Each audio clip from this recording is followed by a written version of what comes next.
Hola, ¿qué tal? ¿Cómo están? Bienvenidos a una nueva edición aquí en El Círculo.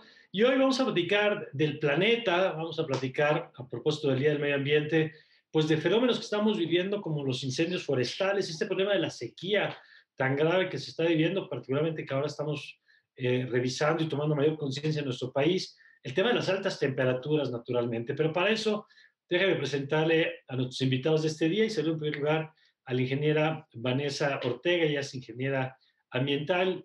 ¿Qué tal, Vanessa? Qué gusto. Hola, ¿qué tal? Qué gusto estar acá acompañándolos. Muchas gracias por la invitación. Al contrario, Vanessa, y también saludo con mucho gusto a Paulo Cuadri Barba, director de conservación en Sky Island Alliance. ¿Qué tal, Paulo? Hola Mario, ¿qué tal? Muchas gracias, mucho gusto estar aquí. Al contrario, gracias a ustedes porque estoy seguro que vamos a aprender mucho de este programa con ustedes. En un tema que yo quisiera empezar un poco por ahí, Vanessa, ya entraremos a los detalles de cómo estamos hoy en las temperaturas, en las sequías, en todos estos temas, pero quizá lo primero que habría que reconocer es que todavía nos falta mucha cultura y mucha educación en estos temas ambientales y aparentemente, aunque yo percibo una generación cada vez más consciente, todavía hay como un proceso de pedagogía pendiente en este campo, ¿no? Sí, por supuesto. Como bien lo refieres, ya se están dando muchos avances en ese sentido, pero yo creo que todavía nos hace falta el poder tomar una verdadera conciencia, ¿no? Y yo creo que en ese sentido, a mí me gusta mucho trabajar con niños y jóvenes en temas de educación ambiental, porque desde mi punto de vista ahí es en donde está la gran oportunidad. Yo creo que las generaciones actuales ya están teniendo su oportunidad, tuvieron su oportunidad, pero es el momento justo de tener este cambio de chip y empezar desde abajo. Digo, nos surge muchísimo, ya hablaremos un poquito más sobre la misión de los 2 grados centígrados en temas de cambio climático, pero yo creo que es un proceso en el que todo el mundo tiene la oportunidad de aportar, pero sí es una gran chamba de todos los que nos dedicamos a esto, la ingeniería ambiental, el medio ambiente, el poder hacer una conciencia generalizada y el empoderar a las nuevas generaciones a tomar acción. Creo que eso es lo más importante. De acuerdo. ¿Tú cómo has visto este tema, Pablo? Porque yo insisto en que sí, por ejemplo, hoy tenemos discusiones, que no es el tema específicamente de hoy, pero hoy tenemos más conciencia de que la ropa que usamos tiene implicaciones con los procesos de contaminación o toda la discusión a propósito de los plásticos.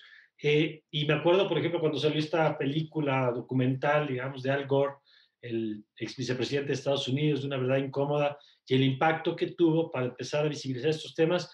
Yo creo que esa ha sido primero la gran cruzada de especialistas como ustedes, ¿no?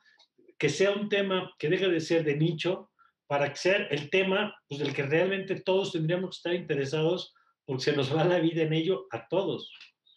Sí, tiene, esto último que acabas de decir tienes muchísima razón y justo es a donde quería ir, ¿no? El tema de la educación, como dice Vanessa, es fundamental porque lo que falló en las décadas anteriores fue, bueno, que falló, sino que el tema inicia como un tema de nicho, como tú dices, ¿no? En un tema que se considera, la mayoría de la gente lo ve como la ecología, lo ve separado, lo ve desarticulado del resto de las cosas que a la gente en promedio le parecen lo más importante del día al día.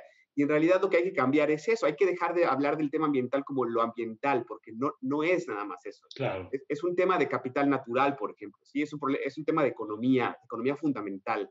¿Sí? Es un tema que tiene que ver de justicia social, por ejemplo, fundamental también. Es un tema que tiene que ver con sustentabilidad a largo plazo de muchas generaciones. Entonces, no es un tema de animalitos y arbolitos nada más y de que si es una cuestión de ética, que lo es, ¿eh? O sea, es un tema también sí, que tiene una dimensión ética muy, muy importante. Es un tema de nuestra sustentabilidad y de la manera y la calidad de vida que queremos tener. Durante décadas, los modelos de economía global y locales incluso no factorizaron nunca, no tomaron en cuenta el capital natural como un sistema, digamos, de ingresos a la economía del mundo, ¿no? de materiales. Y lo que se tiene que cambiar, y ahora como decía Vanessa, es que en las escuelas a los niños, a la gente se les tiene que enseñar que todas las decisiones que tomamos en términos económicos, de la decisión desde el hogar hasta macroeconomía, tenemos que siempre contabilizar de dónde extraemos los recursos, dónde acaban, cómo los tratamos. Y en realidad no, es sencillo, ¿no? Se ha hecho para otros temas en términos de economía y hay que hacerlo también con el tema ambiental. Oye, pienso ahorita que te escuchaba, Pablo, en dos ejemplos, simplemente para ilustrar esto que estás diciendo. La conciencia sobre las botellas de agua, ¿no? Este concepto de las externalidades, de todos los efectos que tiene un producto, desde cómo se traslada y cuánto cuesta y cuál es el impacto ambiental de trasladar una botella de agua, y luego el destino final de la botella, que a lo mejor a nosotros nos sirvió durante un lapso de este tamaño, pero que en términos de impacto es mucho mayor, y que va de la mano de temas como el asunto de la comida, la carne, por ejemplo, ¿no? Y todo el tema de la cantidad de agua que se requiere para la producción, por ejemplo, de un kilo de carne. Es decir, esto que tú apuntas de empezar a dejar de ver las cosas como aisladas y empezar a ver como en líneas de tiempo, como ustedes lo han venido haciendo además desde hace muchos años, pero que hace falta todavía este proceso de asimilación generalizada, ¿no? Sí, sí, sin duda, ¿no? El tema de la carne, por ejemplo, que lo mencionas es fundamental, o el de las botellas de plástico también. Es decir, no se trata de que ay, es que es una moda, ¿no? O quiero dejar de comer carne por el tema del maltrato animal, o simplemente porque tiene un impacto en el uso de suelo, o las botellas porque acaban como basura. ¿Por qué es irracional desde el punto de vista, digamos, económico y también social? Es irracional desperdiciar recursos de esa manera. Y esto es algo que lo puede entender cualquier persona, ya sea en el espectro político que quieras, o de derecha o de izquierda, ¿no? O sea, es irracional. Y yo creo que es la manera en la que tenemos que explicar las cosas. Ahora, en este tema, Vanessa, hemos platicado aquí mucho en este programa como el principal promotor de la adaptación de tecnología, del comercio electrónico, de la educación a distancia, fue el coronavirus, ¿no? Y realmente lo que mucha gente tenía resistencias, pues la realidad nos obligó a cambiar una serie de hábitos, a adoptar nuevas prácticas.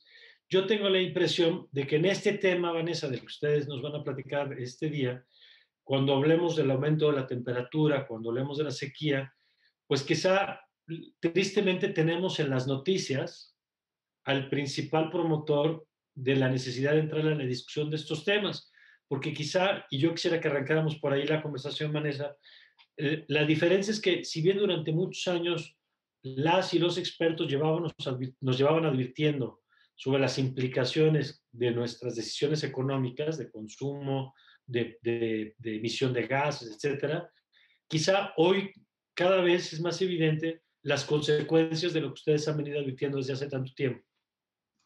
Exactamente, y qué tema tan interesante justamente mencionas que haya tenido que ser de esta manera en que las personas empezaron o empezamos a adoptar nuevas prácticas. Yo creo que de esto se ha venido hablando ya desde hace varias décadas.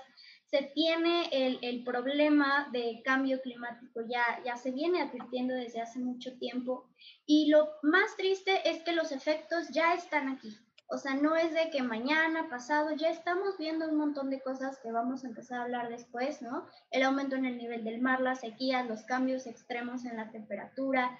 Y fue justamente a raíz de este tema. Ahora, ¿qué pasó? Mucha gente ya se empezó a adaptar a las nuevas tecnologías, se vio un impacto increíble, me parecía muy, muy curioso, ¿no? Ver, por ejemplo, en Italia, en algunas ciudades que empezaron con la cuarentena, cómo la naturaleza, ¿no? Empezó a adueñarse de nuevo de las calles vacías, se vio también mejora en la calidad de agua de los ríos. Entonces dices, bueno, entonces, ¿qué está pasando? ¿Qué estamos haciendo mal? Y creo que es muy, muy evidente.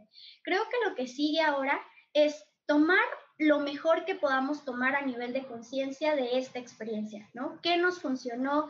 ¿Qué podemos adoptar de ahora en adelante? Como bien lo mencionan, ya nada va a ser igual, ¿no? Tenemos que adaptarnos a una nueva normalidad, y yo creo que como parte de esa adaptación tiene que ver también pues estas nuevas prácticas, ¿no? El uso a lo mejor de tecnologías de la información para poder hacer más eficientes los procesos, de poder repensar nuestra relación con la naturaleza. Creo que eso es lo más importante y es lo que no se nos tiene que olvidar a raíz de esta experiencia. Bueno, y vamos haciendo justo este ejercicio de pedagogía. A ver, Pablo, y yo sé que para ustedes son obviedades estos conceptos como el de cambio climático, pero creo que vale la pena, a pesar de que lo hemos escuchado ya durante muchos años, pues explicar qué es. Y yo quisiera empezar, Pablo, con esto porque además a veces lo usamos indistintamente con el calentamiento global y quisiera pues, que primero nos aclararas si estamos hablando de lo mismo y por qué una cosa que suena tonto, pero hay gente que todavía dice, bueno, y que esté un poquito más caliente el planeta, ¿cuál es el problema? ¿No? Un pensamiento un poco trompista de apelando al desconocimiento muchas veces. Digo, la barbaridad esta cuando dijo, yo prefiero a los ciudadanos de Washington y no a los ciudadanos de París, ¿no? En referencia al Acuerdo de París, una cosa que no tenía ningún sentido, simplemente porque era la ciudad donde se había hecho el acuerdo, no porque tuviera que ver con los ciudadanos de París, ¿no? Pero son cosas que de pronto se dicen, digo, hasta figuras públicas como entonces presidente de Estados Unidos, pero que contribuyen a la confusión sobre estos temas. Entonces, empecemos por el ABC, Pablo. ¿Qué es, cuando hablamos de cambio climático, de qué estamos hablando? Estamos hablando de lo mismo cuando decimos calentamiento global. Si quieres, arrancamos por ahí y ahorita vamos con Vanessa. Sí, bueno, haré mi mejor esfuerzo de resumir esto en poco tiempo. No son la misma cosa, pero están asociadas. Y la diferencia es, cambios climáticos ha habido desde que la Tierra existe, nuestra Tierra ha experimentado diferentes regímenes de temperatura de diferentes escalas y diferentes magnitudes. Hace más o menos 50 millones de años, 40 millones de años, por ejemplo, la Tierra empezó a calentarse, ¿no?, de manera muy importante y luego la temperatura empezó a descender y hasta llegar a hace unos 2.5 millones de años, por ejemplo, empiezan las primeras o las más recientes eras glaciales. O sea, cambios de tener, y estoy hablando de cambios de hace decenas de millones de años, de tener bosques tropicales en los polos casi de la Tierra, a llegar a un punto en el cual hace 20.000 años teníamos la Tierra cubierta de hielo hasta las latitudes de Wisconsin en Estados Unidos y Michigan, ¿no? ¿Por qué ocurre eso? Eso tiene que ver con que la Tierra, la disposición de los continentes cambia, con la tectónica de placas se mueven, eso cambia las corrientes marinas, cambia la cantidad de luz que se absorbe, se refleja, etc. También cambian los ciclos que se llaman de Milankovitch, que nos aprendimos en la secundaria, que son la rotación, la traslación de la Tierra, el ángulo al que se orienta el Sol, y eso va cambiando tienen ciclos, ajá, y eso hace que el clima cambie. Uh-huh. La otra cosa que es muy importante son los gases de efecto invernadero, Mario. Los gases de efecto invernadero han sido nuestra salvación desde que la Tierra nació, para que no tengamos lo que en inglés se dice como snowball Earth, que quiere decir que la Tierra estuviera completamente congelada. Es decir, sin gases de efecto invernadero, la distancia a la cual estamos de nuestro Sol significa que la Tierra debería estar cubierta de hielo. Uh-huh.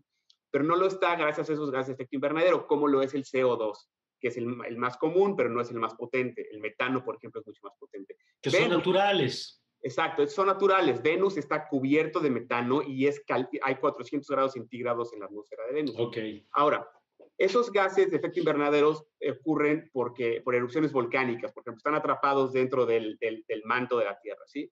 Y han oscilado de manera natural. Ahora, la diferencia es que con lo que está ocurriendo ahora es la tasa a la cual el cambio está ocurriendo, ¿sí? Uh-huh. La Tierra se ha calentado y se ha enfriado múltiples veces, pero a tasas muy pocas, de varios miles de años, lo cual permite que procesos evolutivos, o sea, la vida, cualquier organismo que haya existido, sí, se adapta de manera gradual. Así es como opera la evolución.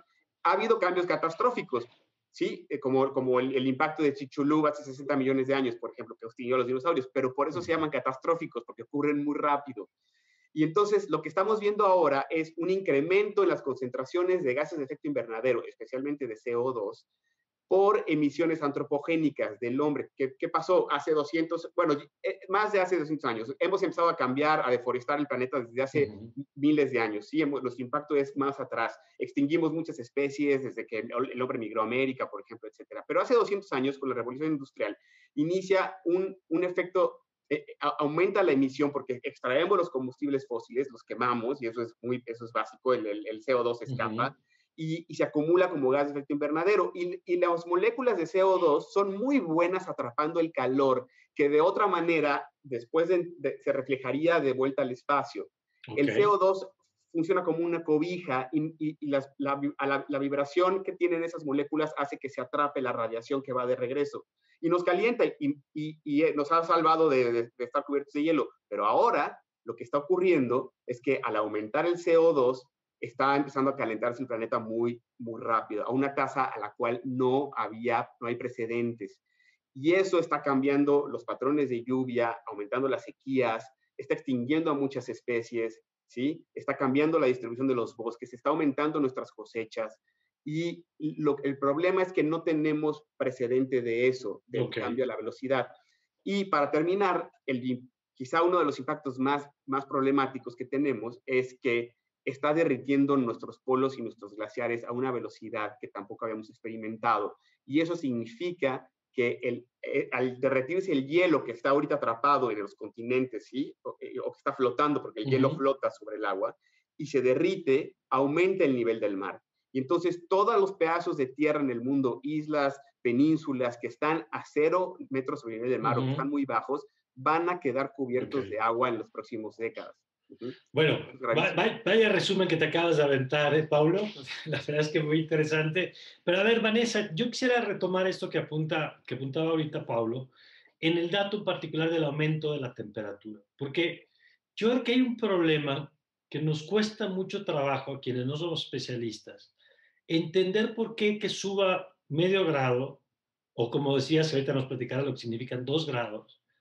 ¿Por qué es tan grave? Porque el problema es que nuestra cabeza no suena mucho, ¿no? O sea, si tú me dices que subió medio grado, que subió muy rápido, lo entiendo, digamos, entiendo la explicación que nos acaba de dar Paulo, pero a mi cerebro le cuesta trabajo entender por qué cada incremento en esta medición que nos están dando tiene las consecuencias tan serias de las que estamos explicando. Entonces, te preguntaría ahí, Vanessa, ¿por qué es tan importante este aumento de la temperatura, aunque parezca que no es tanto?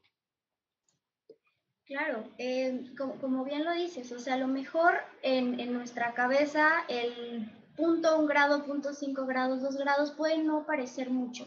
Sin embargo, como bien lo refería Paulo, tiene que ver con una cuestión climática global, ¿no? O sea, no es nada más que aumente en alguna región, o sea, es un problema a nivel global.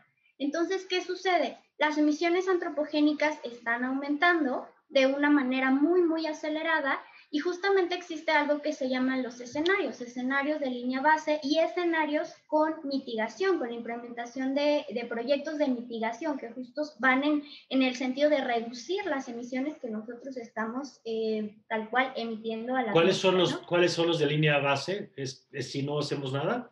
Exactamente. Línea base es qué pasa si nosotros seguimos emitiendo de la manera en la que lo estamos haciendo ahora, ¿no? Y justamente el IPCC, que es el panel intergubernamental de expertos de cambio climático de la ONU, pues nos ha dado muchísimas herramientas a nivel técnico, ¿no? Como justamente de qué es lo que pasaría si seguimos al mismo ritmo, qué es lo que pasaría si nosotros logramos mitigar una cierta cantidad de toneladas de CO2 equivalente de emisiones de gases de efecto invernadero y cómo eso iría impactando hasta cierto punto en términos del aumento a la temperatura. Entonces ahí te das cuenta, ¿no? O sea, de la gran proporción que tú necesitas mitigar, los grandes esfuerzos que tienes que hacer como humanidad, porque de hecho este es un compromiso global, no es que nada más que estén haciendo algunos países. México se unió y gracias a esto pues nació la Ley General de Cambio Climático en el 2012 y de ahí una serie de instrumentos de política pública que no solamente operan en México, ¿no? Sino que es un compromiso a nivel global. Entonces ahí es un poco en donde nos podemos dar cuenta qué es lo que implica, o sea, a nivel a lo mejor científico, a nivel de lo que implica, pues es algo a niveles muy, muy altos en términos de catástrofes, en términos de impacto en sequías, en el aumento en el nivel del mar y todas estas consecuencias que ya conocemos. Y por el otro lado, podemos ver de qué manera podemos nosotros como países, como entidades de política pública, realmente desarrollar acciones que puedan mitigar los gases de efecto invernadero y como consecuencia limitar el aumento de la temperatura a estos 2 grados centígrados, que como ya lo mencionaba, estamos viendo los estragos ya, pero estos se pueden volver muchísimo más significativos en caso de que los países no tomen acciones verdaderas en su política de cambio climático. De acuerdo. Y vamos a regresar sobre estos efectos que ya apuntas, que ya se están viviendo. Vamos a platicar el tema del aumento de las temperaturas, de las sequías, de los incendios. Si les parece, hacemos un corte que es muy breve y regresamos con este tema y vamos a ir platicando también hacia adelante lo que decía Vanessa ahora. ¿Qué tendríamos que estar haciendo como país, como humanidad, si estamos haciendo la tarea o no? Pero de eso, si me lo permiten, platicamos regresando de esta pausa.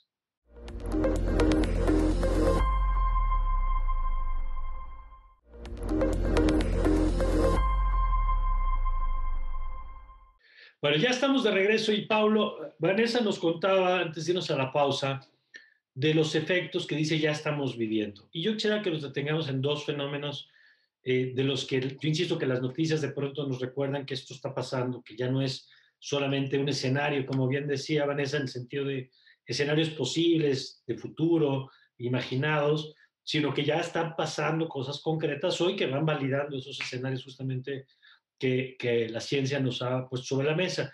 Y quisiera detenerme en el tema, primero, del aumento de la temperatura. ¿Cómo va?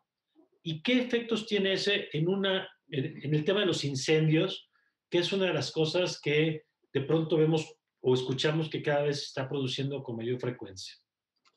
Sí, Mario, creo que antes de entrar un concepto importante de entender que relativo a la pregunta anterior es que cuando hablamos de calentamiento global y de cambio climático, que son, que son cosas diferentes, no significa que todo el tiempo la temperatura está aumentando constantemente en todos lados, como decía Vanessa. Es un fenómeno global y al ser un fenómeno global varía por región, incluso dentro de la Ciudad de México, del Valle de México, uno encuentra diferentes estaciones midiendo diferentes cosas. Y entonces un año puede de pronto parecer más frío y luego el que sigue más caliente. Entonces a la gente luego le cuesta trabajo entender que, oye, pero si de pronto cayó una nevada acá donde normalmente no cae, ¿no? ¿Cómo es que se está calentando el planeta?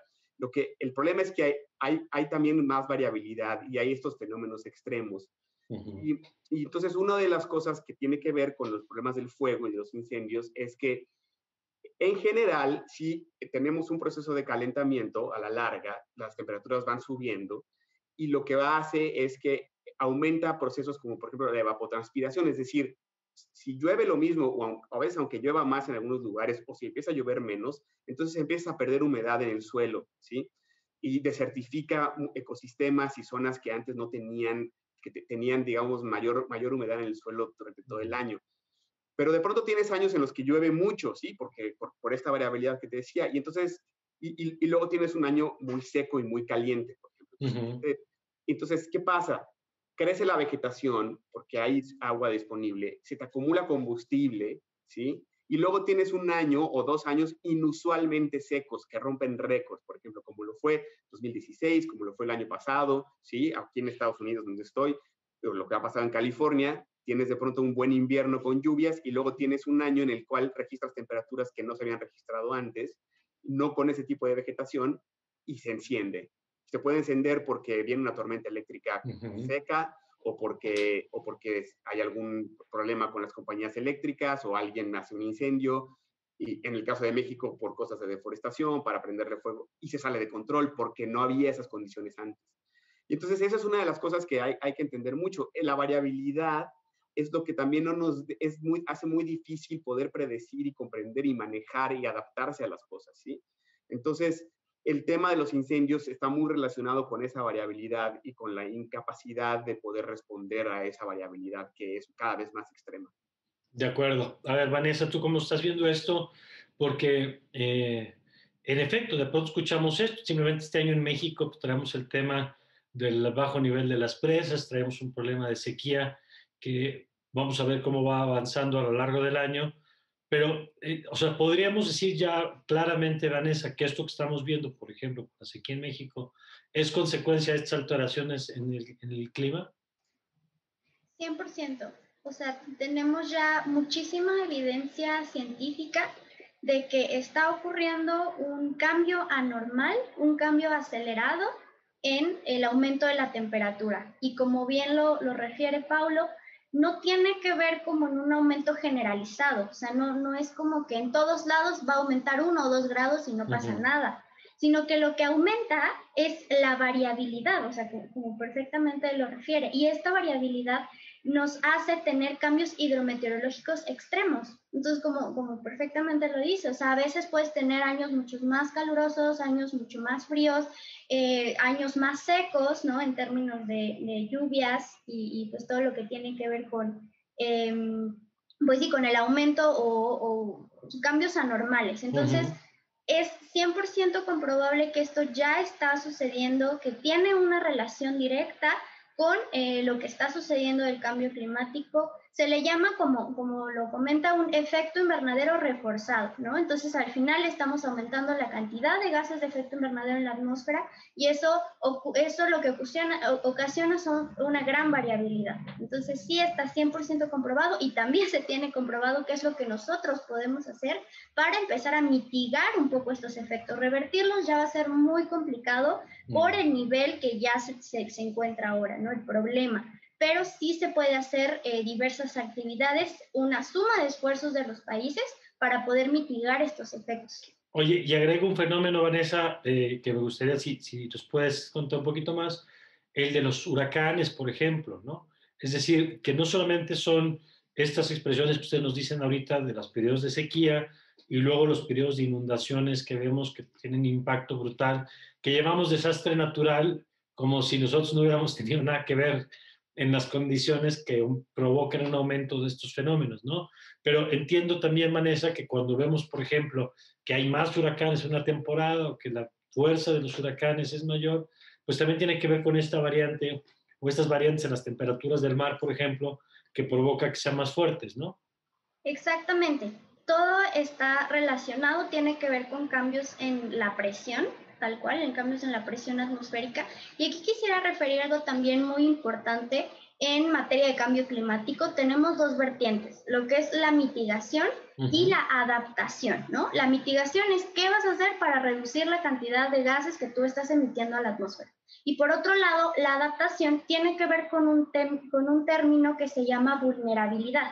Es decir, qué tan vulnerables, qué tan propensas están ciertas poblaciones más que otras para recibir los efectos del cambio climático, ¿no? Entonces aquí de hecho está, en México por lo menos existe un atlas, el Atlas Nacional de Vulnerabilidad, en el cual tú puedes justamente casi por estado y por municipio saber a qué están más expuestas diversas poblaciones, ¿no? Entonces, menciona, por ejemplo, en las costas que están más expuestas, por ejemplo, a los cambios en el nivel del mar, a huracanes, ¿no? A veces, pues, decir aquí en la Ciudad de México, a lo mejor eso no me va a pasar porque ni siquiera hay costa, pero estás expuesto a otro tipo de eventos hidrometeorológicos. Por eso, tan importante poder visualizar, por un lado, qué está pasando a nivel de la emisión de gases de efecto invernadero, pero por otro lado, qué tan preparadas están las comunidades, los países, las regiones para hacer frente a este tipo de problemáticas, ¿no? Como por ejemplo los huracanes. De acuerdo. Y a ver, déjenme ir entrándole, Pablo, a esto que ya han señalado ustedes. En estos años pues, se ha discutido el tema, en las cumbres internacionales pues, se va hablando, de pronto llegamos a esta cumbre de París y recientemente tuvimos esta convocada por el presidente Biden con varios de los líderes, 40 líderes de los importantes del mundo, entre ellos las economías, pues la de Estados Unidos y la China y Europa.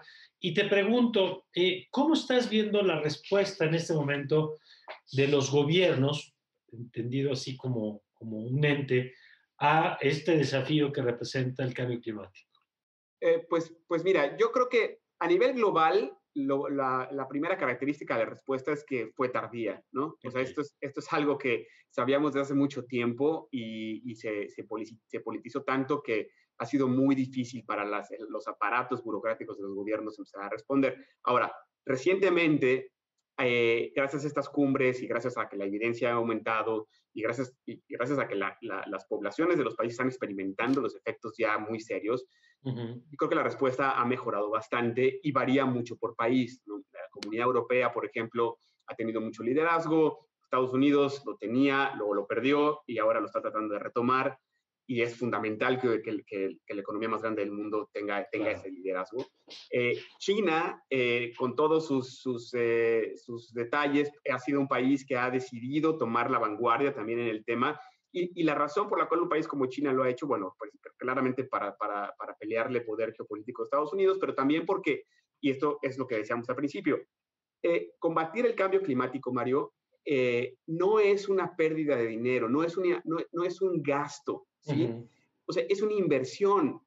No sé, mucha gente cree, y en Estados Unidos, Trump, por ejemplo, y en México ahora también hay mucho este discurso de que es algo que va a debilitar el desarrollo o a impedir el desarrollo económico. Sí, que es un freno. Que es un freno, y es una falsedad, es una falacia, ¿no? Al contrario, es algo que al resolverlo, nuestras economías no solo van a ser mucho más pujantes, mucho más equitativas, mucho más vibrantes, sino además mucho más sustentables. Por ejemplo, se calcula el mitigar los efectos del cambio climático de aquí a 2030 costaría más o menos entre 200 y 350 billones de dólares, ¿no? Billones mexicanos, sí, europeos.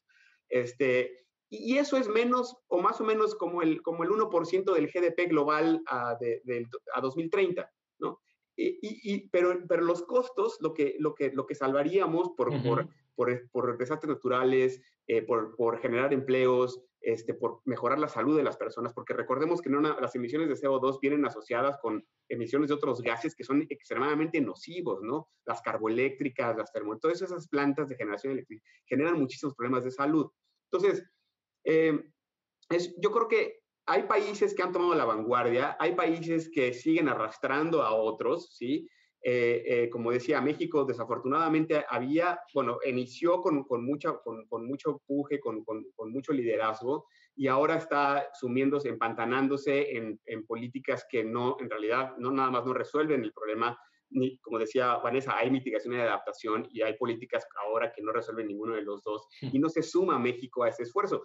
Y México, como decía Vanessa también, como es un tema global, no podemos pensar de manera aislada y decir, bueno, lo que haga México no tiene ningún sentido. No, México está dentro de las primeras 15 o 20 economías del mundo, y tiene emisiones sustanciales, tanto industriales y de energía, como también de deforestación, Mario. La deforestación, México tiene bosques tropicales y templados muy importantes, que al deforestarlos emiten gran cantidad de gases invernadero, pero que si los conserváramos y si los manejáramos adecuadamente, tendrían la capacidad. Exacto, los bosques pueden resolver 1/3 del problema de las emisiones del mundo si los manejamos de manera adecuada.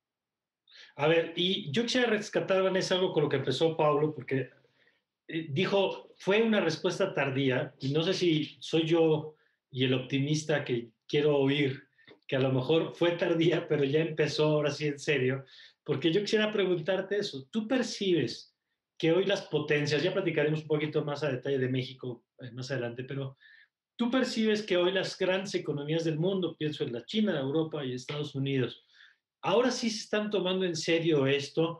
Lo están viendo, como planteaba Paulo, y ellos lo escucharon en el discurso del presidente Biden, esta idea de la economía verde, ¿no? De que no es cancelar empleos, sino es generar una economía nueva, pues que también va a generar un impacto económico positivo de empleos, y no solamente es meter el freno de mano, como de pronto se ha percibido esta idea de vamos a emitir menos contaminación, apaguemos los motores, ¿no? Y China dice, bueno, y ustedes durante décadas pudieron y ahora me toca a mí seguir creciendo, en fin.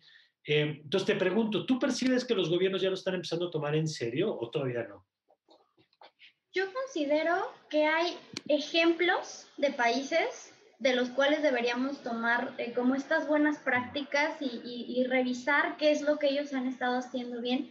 En el sentido de las grandes potencias, como lo refería Paulo, Estados Unidos empezó con el liderazgo, posteriormente llegó pues un dirigente político que decía que el cambio climático no existe, lo cual obviamente pues retrasó muchísimo, y ahorita pues ya está como volviendo a tomar muchísima fuerza. Europa creo que pues se ha puesto las pilas a lo largo del tiempo, y digamos que sí empezamos tarde, y eso es un problema, porque a pesar de que ahorita queramos como todos a nivel global empezar a hacer grandes esfuerzos, pues sí, tenemos que duplicar los esfuerzos, ¿no? Ya no es suficiente justamente por esta respuesta tardía.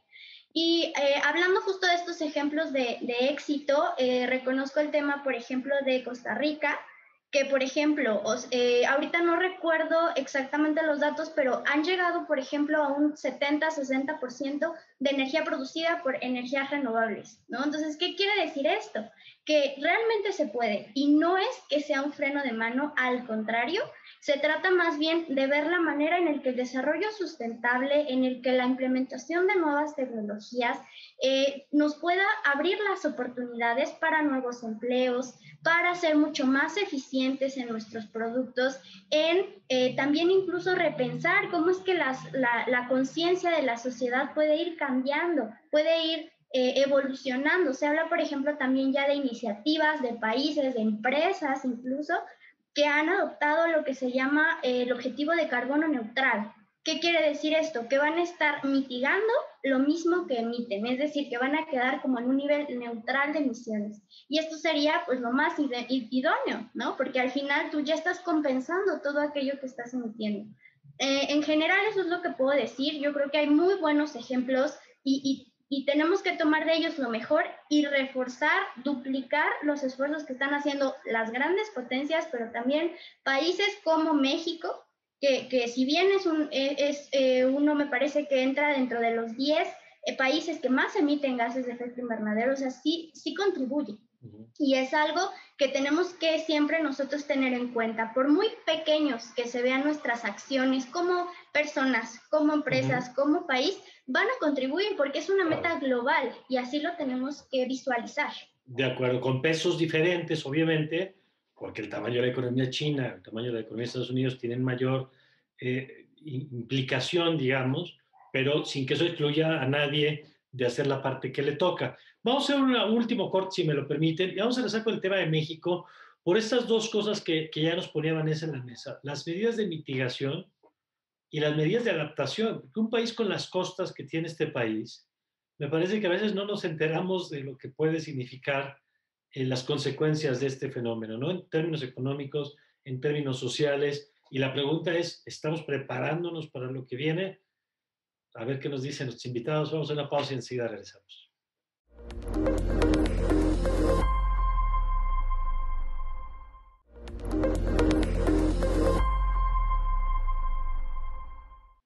Bueno, ya estamos de regreso y a ver, Pablo, vamos con la pregunta con la que nos quedamos hace ratito. Porque bien dice Vanessa, pues hay medidas de mitigar para tratar de que este efecto de contaminación, de calentamiento, pues, le frenemos a unas actividades para fomentar otras, ¿no? ¿Cómo está México parado en este campo? Tú decías que hemos tenido un buen arranque y después ya no. ¿En dónde dirías que estamos hoy parados? En la parte de mitigación y luego ya entraremos a la parte de adaptación de lo que puede significar un país con las costas como las que tenemos, por poner solo uno de los rubros más sensibles. Sí, pues sí, Mario. Es decir, en las décadas anteriores, desde que México se empieza a sumar a los esfuerzos globales de atender el tema del cambio climático, no es que México siempre ha tenido lastres desde técnicos, de tecnológicos y de políticos y de capacidad institucional para poder realmente hacer una diferencia, ¿no? En el tema de mitigación. O sea, no es que fuera ideal, pero había un compromiso de muchas de las administraciones anteriores. Había además una creciente capacidad técnica dentro de las agencias de gobierno, como en agencias como la CONAVIO, por ejemplo, la CONAFOR, la CONAMP, encargadas, por ejemplo, del tema que tiene que ver con temas forestales, con temas de mitigación a través del manejo forestal y de la conservación de ecosistemas, y también con el tema de la reforma energética, es decir, con la posibilidad de abrir el sector eléctrico energético para que hubiera participación de energías renovables de manera privada, ¿no? Y eso en los últimos, con la administración actual, pues eso se le ha casi, digamos, atacado directamente y se le ha excluido y se le han puesto trabas para que no prosperen. Y lo cual es trágico, ¿no? Porque un gobierno, y recordamos cómo iniciamos el programa, un gobierno que llegó, digamos, a tener el poder con la bandera de la justicia para la gente, los que menos tienen, para resolver la pobreza y el problema de la corrupción, que no entienda que un problema como el cambio climático, a quien va a dejar mucho más afectado y que va a aumentar, que lo único que va a hacer es aumentar las desigualdades del país, si un gobierno no entiende eso, pues entonces no tiene nada que argumentar en favor de su campaña, ¿no?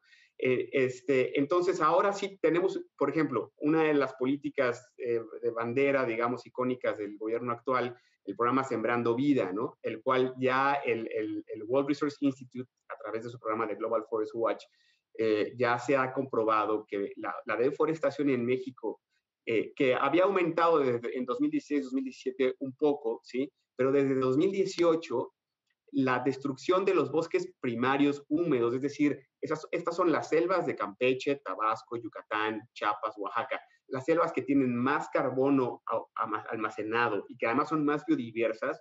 Estos bosques han sido deforestados a una mayor tasa desde que inició el gobierno del presidente Obrador. Y la razón es porque el programa Sembrando Vida lo que hace es que incentiva a los dueños de la tierra, ya sean ejidatarios o privados, a deforestar ese bosque primario. Son bosques, Mario, que tienen cientos de años de tener complejidad y de estar creciendo y almacenando carbono, a deforestarlo para plantar estos árboles frutales y maderables, ¿sí? La política es un sinsentido desde el punto de vista económico, desde el punto de vista ambiental, y entonces lo único que está haciendo es emitiendo más, ¿sí? Liberando este carbono porque queman los bosques, y además de las consecuencias de biodiversidad, porque son áreas donde hay jaguar, ¿no? Las últimas poblaciones de jaguar de México, donde hay pumas, donde hay guacamayas, se quedan sin hábitat. Por otro lado, lo que hace es que elimina la capacidad de estos bosques de seguir secuestrando carbono. Sin mencionar el tema de que muchos de estos bosques también hacen que se infiltre el agua a los acuíferos y mantienen los ríos limpios, y tiene muchos otros efectos. Entonces, en ese sentido, y dado que se le ha quitado el presupuesto a CONAFOR, a CONAMP, a las agencias, a CONAVIO, por ejemplo, para hacer investigación, al propio CONACYT, pues eso en realidad son décadas de atraso, ¿no? O sea, de pronto estamos regresando a una época en la que haz cuenta que no sabíamos que había cambio climático y que creemos que nos tenemos que desarrollar a toda costa de la manera más inoperante. Y luego está el tema del sector eléctrico, ¿no? En el cual se le ha quitado la posibilidad a México de adelantarnos en esta carrera de tecnológica y de innovación. Es decir, en vez de decir México quiere ser líder con la distribución de energías renovables, por ejemplo, con la posibilidad de tener a largo plazo otra planta nuclear, ¿sí? que pudiera también generar muchísima electricidad de manera limpia, de solares, de viento. En vez de hacer eso, nos estamos encasillando y decir, no, lo que nos interesa a nosotros es el petróleo, y entonces no nada más no estamos contribuyendo a resolver el problema de cambio climático, sino que estamos perdiendo la oportunidad de subirnos al caballo ganador, Mario, en el siglo XXI. O sea, de manera consciente estamos dándonos un balazo en el pie para no querer competir y no querer ser líderes en el futuro, y eso es gravísimo.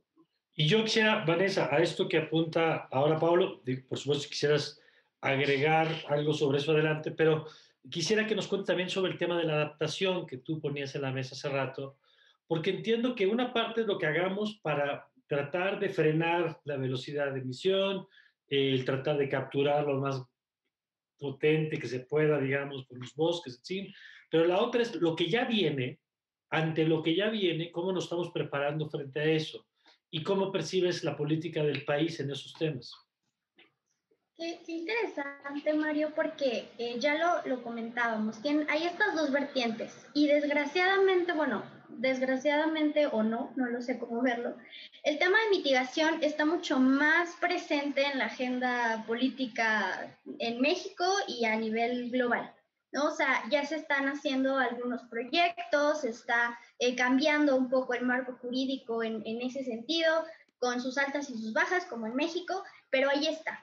El problema es que en materia de adaptación estamos muy rezagados en ese sentido, como que siempre se le ha dado más peso, incluso a nivel de presupuesto, el presupuesto que se destina el gobierno federal para la atención de mitigación es casi el doble que para la adaptación. ¿Qué es lo que está sucediendo y que yo he identificado? Están surgiendo diversas iniciativas, generalmente de la sociedad civil, para poder generar proyectos de adaptación que aumenten un término bien importante que es la resiliencia, ¿no? ¿Y ¿Cómo cuáles, Vanessa? Pues, por ejemplo, ubico ahorita una organización que se llama Casa México, que justamente promueve la implementación de proyectos que puedan ayudar, por ejemplo, a a los humedales, darles una rehabilitación, que son estas barreras naturales para poder prevenir estos efectos hidrometeorológicos y atenuarlos para que lleguen un poco con menos intensidad hacia las poblaciones, ¿no? Es un ejemplo que ahorita se me viene a la mente. Y hay diversas iniciativas, ¿no? Ahorita, por ejemplo, donde yo estudiaba en la universidad, hay una que se llama JUVES, que es Jóvenes por la Sustentabilidad, que también son muchas iniciativas, sobre todo de jóvenes y de personas que están, como mencionaba, repensando nuestra relación con la naturaleza y viendo de qué manera se puede aumentar la resiliencia de aquellas poblaciones más vulnerables. Y pues nos referimos más vulnerables a aquellas que tienen una menor capacidad de adaptación, que están en mayor medida expuestas y que la suma de todos estos factores hacen que sufran más por los efectos del cambio climático que otras regiones, ¿no?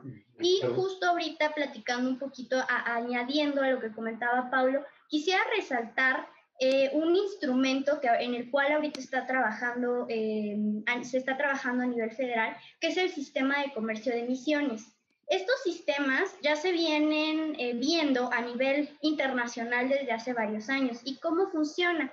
Funciona como las empresas, es como un incentivo para las empresas para que puedan desarrollar proyectos que mitiguen emisiones de gases de efecto invernadero y puedan como hacer transacciones económicas con algo que se llaman bonos de carbono, lo cual me parece una iniciativa bastante adecuada, que si bien a lo mejor la situación política no es la más favorable en México, pero se viene trabajando. Actualmente está en una fase piloto y se trata de que dentro de 2 años, me parece, ya se dé inicio a nivel nacional, y este tipo de iniciativas, este tipo de alternativas me parecen muy, muy adecuadas justo como para ir trabajando en estos temas.